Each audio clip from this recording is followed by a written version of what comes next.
Europe 1. Le journal de 7h sur Europe 1, Christophe Lamar. Bonjour Christophe. Bonjour Dimitri, bonjour à tous. Le gouvernement va-t-il tomber cette semaine ? La question sera au centre des discussions cet après-midi à l'Assemblée nationale. L'examen en deuxième lecture du budget de la sécurité sociale pourrait être fatal à Michel Barnier. Hier, Marine Le Pen a opposé une fin de non-recevoir à Matignon. Fin du dialogue, ultimatum expiré avant l'heure. Le Rassemblement national prêt à voter la censure que promet de déposer le nouveau Front populaire Arthur Delaborde. Le Premier ministre reste ouvert au dialogue, souligne Matignon, comme s'il cherchait à temporiser alors que les négociations sont au point mort à quelques heures de la fin du bras de fer. Plus que jamais, le RN a entre ses mains l'avenir du gouvernement et certains poids lourds du socle soutenant Michel Barnier semblent vivre une forme de sidération. Matignon ne pensait pas que Marine Le Pen irait aussi loin dans le rapport de force, explique l'un d'entre eux. Jusqu'à ce week-end, plusieurs membres du gouvernement étaient encore convaincus qu'un compromis serait trouvé pour éviter la censure. Désormais, la tonalité est plus pessimiste. À l'image de ce ministre philosophe, si ça doit s'arrêter, c'est comme ça, relativise-t-il. Quand un de ses collègues se dit surtout inquiet par le sort du pays et de prédire un shutdown à la française aux conséquences dramatiques sur les marchés financiers. Arthur Delaborde du service politique d'Europe 1. Les ministres du gouvernement de Michel Barnier prennent les Français à témoin. Si nous tombons, ce sera la tempête financière sur les marchés. Et donc, sur la dette française, ce scénario catastrophe est peut-être éloigné de la réalité, Barthélémy Philippe. Oui, la seule certitude, c'est qu'il n'y aura pas de shutdown à la française. La Constitution a prévu des garde-fous pour l'empêcher, comme l'explique Benjamin Morel, maître de conférence en droit public. On risque absolument pas un shutdown. Il y aura des cartes vitales qui fonctionneront, les fonctionnaires seront payés. Il faut sortir des scénarios apocalyptiques. Pas d'apocalypse donc, mais un immense casse-tête budgétaire avec 3 options. La moins probable, c'est l'adoption du budget par ordonnance par le gouvernement démissionnaire. Deuxième scénario, la nomination rapide d'un autre gouvernement qui modifierait le budget dans le sens voulu par le RN pour le faire adopter par 49.3 d'ici la fin de l'année.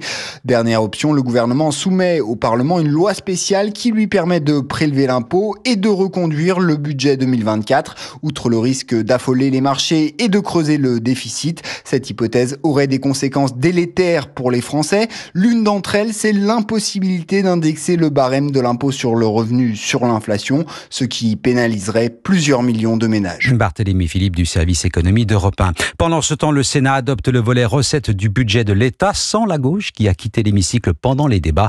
La surtaxe du gaz a disparu, supprimée par la droite sénatoriale. Le Rassemblement national, largement en tête à l'issue du premier tour d'une législative partielle dans la première circonscription des Ardennes. Jordan Duflot obtient près de 40% des voix contre moins de 26% pour son adversaire, Lionel Vubert, soutenu par le camp présidentiel. La gauche est éliminée second tour le 8 décembre. 7h04 sur Europe 1. La nouvelle a fait l'effet d'un séisme dans le monde de l'automobile. Carlos Tavares, débarqué de Stellantis, poussé à la retraite par les actionnaires. Écarté du pouvoir 1 an avant le terme de son mandat, Carlos Tavares, longtemps considéré comme un patron visionnaire et hors norme, le redressement spectaculaire de Peugeot, c'est lui. Opel sorti du coma, c'est encore lui. La fusion avec Fiat Chrysler pour donner naissance à Stellantis, toujours lui. Oui, mais ses méthodes brutales et sans concession ont fini par se retourner contre lui, Baptiste Morin. Oui, c'est une démission au faux air de licenciement, car ce qui est en cause, c'est la méthode Tavares, celle-là même qui a fait des miracles.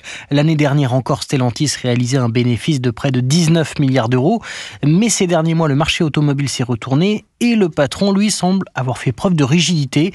Un exemple, lorsqu'au premier semestre, les ventes de Stellantis ont chuté de près de 20% en Amérique du Nord, le premier marché du groupe, Carlos Tavares a choisi de maintenir les prix de façon à maintenir des marges élevées, sa marque de fabrique.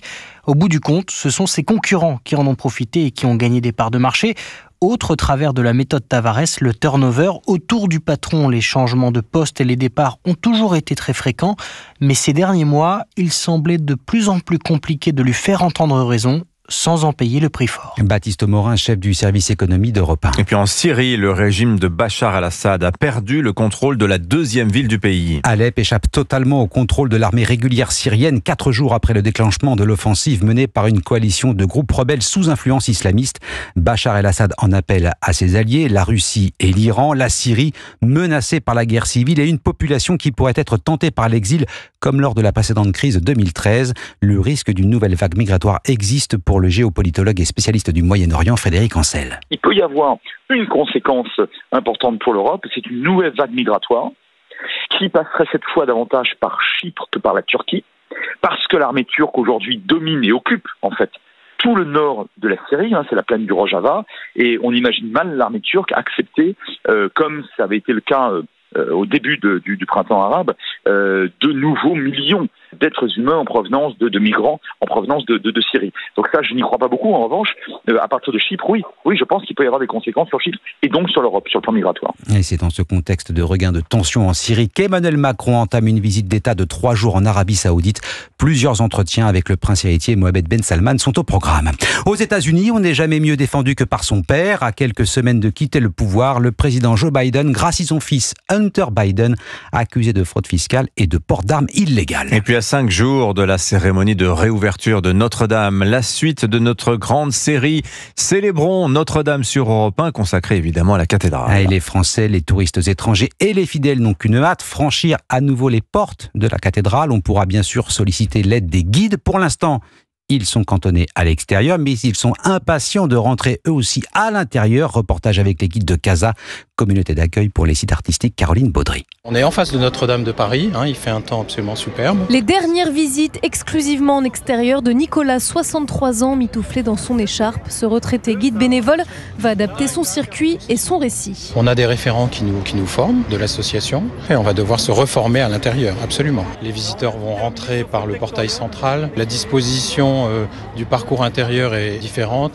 Mais ça va être plus qu'une mission, ça va être une émotion incroyable. Encore tenu à distance de la cathédrale par une barrière métallique et le bruit des grues et du métal qui s'entrechoquent, des inconnus persistent, explique le passionné. La durée du parcours et la place qui prendra l'incendie. Ce qui est certain, c'est qu'il y a une nouvelle page qui s'ouvre pour Notre-Dame. L'incendie fait partie de son histoire. On l'évoque naturellement dans la visite extérieure tant que c'était tout à fait prégnant. Ça le sera certainement un peu moins, puisque ce qui va nous parler maintenant, c'est l'intérieur, l'espace spirituel qui va toucher les visiteurs. 15 millions par an sont attendus contre 10 avant l'incendie. Alors Nicolas participe au bouche à oreille pour que l'association recrute de nouveaux guides qui présenteront la cathédrale sous ses 3 dimensions artistiques, spirituelles et historiques. Un reportage Caroline Baudry. L'entrée, rappelons-le, restera gratuite. Le diocèse a repoussé l'idée de la ministre de la Culture de la rendre payante. Quant à la cérémonie de réouverture proprement dite, elle se fera sous très haute surveillance pendant tout le week-end. Dispositif de sécurité exceptionnel inspiré de celui des Jeux Olympiques, assure la préfecture de police de Paris. Tiens, à propos de ce grand week-end où la France et le monde entier célébreront la réouverture de Notre-Dame, édition spéciale sur Europe 1, ce sera ce dimanche.